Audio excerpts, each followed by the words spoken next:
Today we're going to be reviewing the prospect pipeline of the Washington Capitals, and the Washington Capitals have been a team that's been a little bit up and down this past few years, and we'll see how things go into the future, but what we're going to be doing today is just a bird's eye look of all the prospects that are in their system and how the team is looking in the coming few years. Before we get going though, what I have to do is define what a prospect is in my work and what these tiers are going to be so that we have the same vocabulary. What I need to do first though is define what a prospect is to me and just go over the outline of what our tiers generally mean. So to us, a prospect is a player within 5 years of their first year of NHL draft eligibility, as well as players who haven't played more than a full season in an NHL roster. In terms of the tiers, we start from the top with franchise players, which is basically players you just never ever want to trade, guys who will be on your team as long as you possibly can keep them.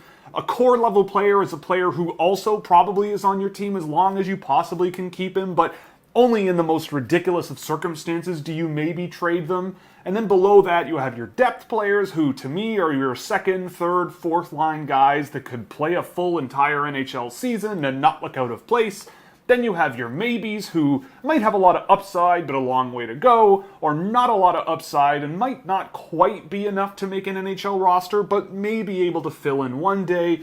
And then at the bottom you have everybody else who are just, in my view, quite big long shots at this point, or at the relative stage of development they're in. So for the Washington Capitals, unfortunately we have to skip the first two and start with the depth category. And again, the depth category is not meant to be bad. It's just players that fill out your roster without being so important that you really would not be the same team without them. And for me, this comes down to three players: Ryan Leonard, Andrew Crystal, and Ivan Miroshnichenko. Now, I might be a little skeptical on these guys, but I do set my expectations a little low for a lot of young players. The NHL is very difficult. I see Ryan Leonard as a potentially really good middle six power forward. He's got some good skill, he's got a great wrist shot as well, he's a lethal offensive player as he is, and he does have a really strong physical side. He should be an impact NHL player. I'm just not totally sold on super high-end elite level talent. Maybe one day, but my expectations are a little more limited. With Andrew Crystal, it's almost the flip side. There, I think, is a chance that he struggles to make waves in the NHL one day, but I do think that if he does break positively, he's going to be a heck of an offensive player. He's got a brilliant creative mind, he's got relentless levels of skill. I think there's a lot going on in his game that, while he has some shortcomings with regards to his size and his skating ability, he seems to work around it pretty well, and he seems to have taken a step forward with his ability to use his creativity in more ways to create offense, and that is definitely something he's going to need to do. His skating improved somewhat last year, and I think that the level of confidence in his ability to play in the NHL in some way is there, even if it is a complimentary third line offensive guy, or maybe the offensive creation player on your second line that you kind of absolve defensive responsibility of a little bit. Maybe there's something like that there for him, and I'm more confident in him than I was a year ago. Lastly, we go to Ivan Miroshnichenko, who has already punched his ticket into the NHL, which is great to see considering the story he has had since he was drafted. I've been a fan of Miroshnichenko for a while, and he's a guy who's always been known for his goal-scoring ability, and for a guy who only had 2 goals in 21 games last year, I think there's a ton of upside for him to just get better and better and better from here. I watched some AHL tape of him last year, and I thought he looked really, really good, so I feel like being an NHL mainstay this season and being given more and more of an opportunity offensively is only going to do him favors, and so I think he's easily going to be a player that rounds out Washington's lineup for quite a while. Down in the maybes category, we have a lot of really interesting players down here, including a bunch of the players they drafted this past year in the draft. For example, guys like Cole Hudson and Tarek Parasak are in here, who are players that I think have a lot of upside, but really have a long way to go to get there, in my opinion. I thought Cole Hudson got a lot better over the course of last season. I had him ranked higher than Tarek Parasak in the draft this season. I'm more optimistic than many in Hudson, but he does still have a very long way to go. Parasak, we'll see what happens with him. I really wouldn't have taken him at 17th overall this season, and I know I'm not the only one who thinks that, but again, I can't say that anything is impossible, and you have to give this guy a few years and see what you've got. I put Ilya Protas in here as well. I think there's a really interesting possibility of him being down the lineup in the NHL one day.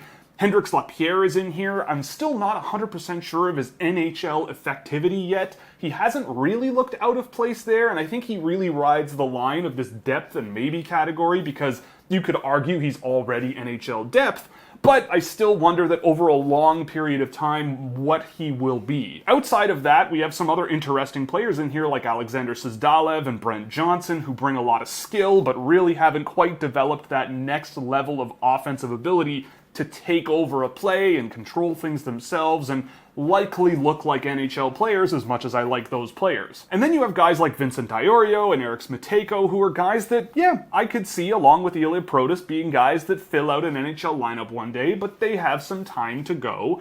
And then at the last, and I also put two goaltenders in here, in Antoine Keller, the French goaltender playing in Quebec, and Nick Kempf playing with the US national team last season.